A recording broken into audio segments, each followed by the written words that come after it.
Bonjour tout le monde, chers lycéens, chers élèves.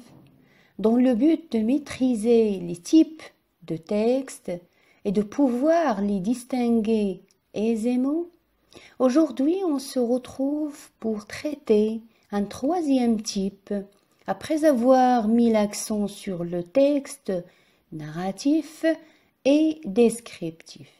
Il s'agit alors du type explicatif.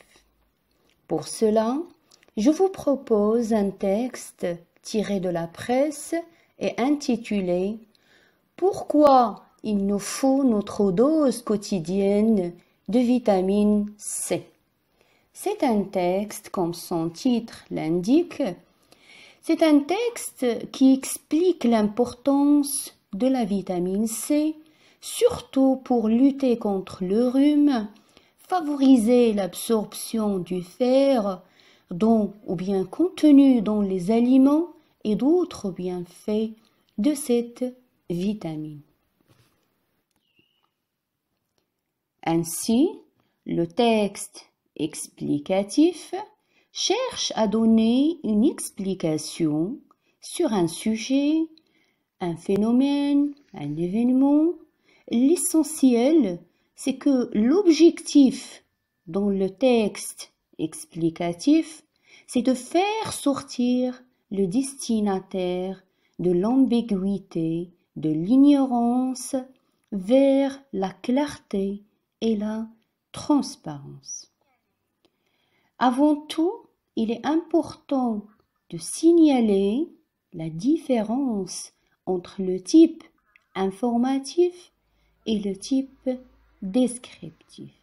Car, loin d'analyser un sujet ou de l'expliquer comme le type explicatif, le type informatif, cependant, se limite à fournir des informations précises sur un sujet. Chers élèves, vous avez le droit de se poser une question ou bien la question sur les procédés de l'explication, c'est-à-dire sur les outils qui peuvent nous aider à fonder une explication. Le premier outil qui est universellement utilisé est celui de proposer une définition à tout ce qu'on ignore et par la suite on peut recourir à la reformulation, c'est-à-dire le fait de reprendre l'explication en suivant une autre manière ou encore en proposant des exemples plus concrets. Aussi, la comparaison entre ce qui est connu et ce qui est ignoré par le destinataire est l'un des moyens efficaces pour expliquer. Or, on peut aussi mettre le doigt sur le contraste entre deux éléments pour les mettre en opposition, facilitant par là la compréhension de ce qui est ambigu. Et finalement, les signes ou bien les éléments graphiques, comme par exemple l'alinéa, le titre, le surtitre, les parenthèses, les numérotations, tous ces éléments servent à structurer le texte en le rendant plus compréhensif. En plus du recours au schéma, aux photos, à des cours ou bien à de courts documents en guise d'illustration visuelle.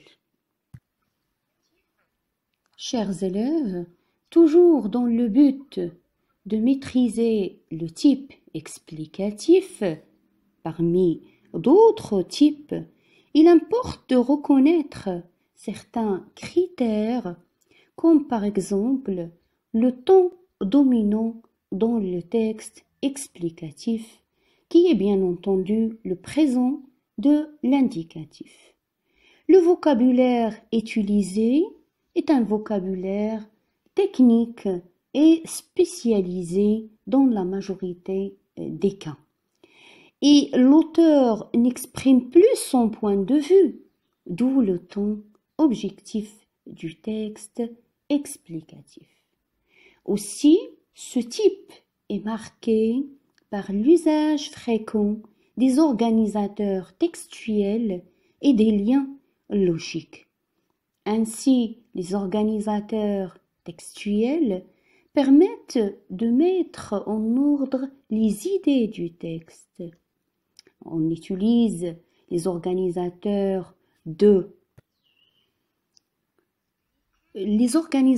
qui marquent un ordre ou bien une succession, comme d'abord, ensuite.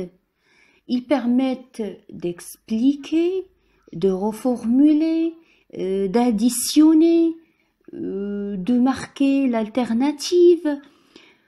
Aussi, pour les liens logiques, comme le nom déjà l'indique, ils permettent d'assurer des liens entre les propositions ou entre les grandes parties du texte, comme par exemple la cause, la conséquence, le but, l'opposition et d'autres types de relations qui accordent au texte sa cohérence.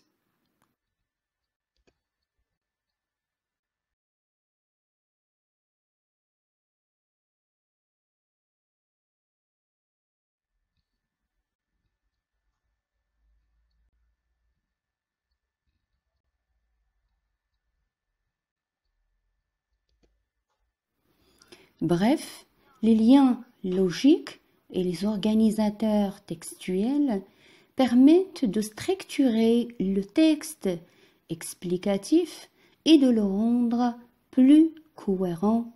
Et en général, dans ce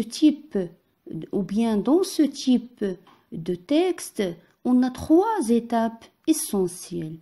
La première est celle de l'exposition du problème.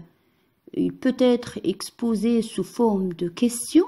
C'est le cas de notre texte tiré de la presse. La deuxième étape consiste à expliquer ce problème ou cette question. Et finalement, la troisième étape est celle de la conclusion, qui sert à récapituler, à insister sur la réponse qu'on a donnée à la question posée dans la première étape. Voilà pour le texte explicatif. Merci et à la prochaine.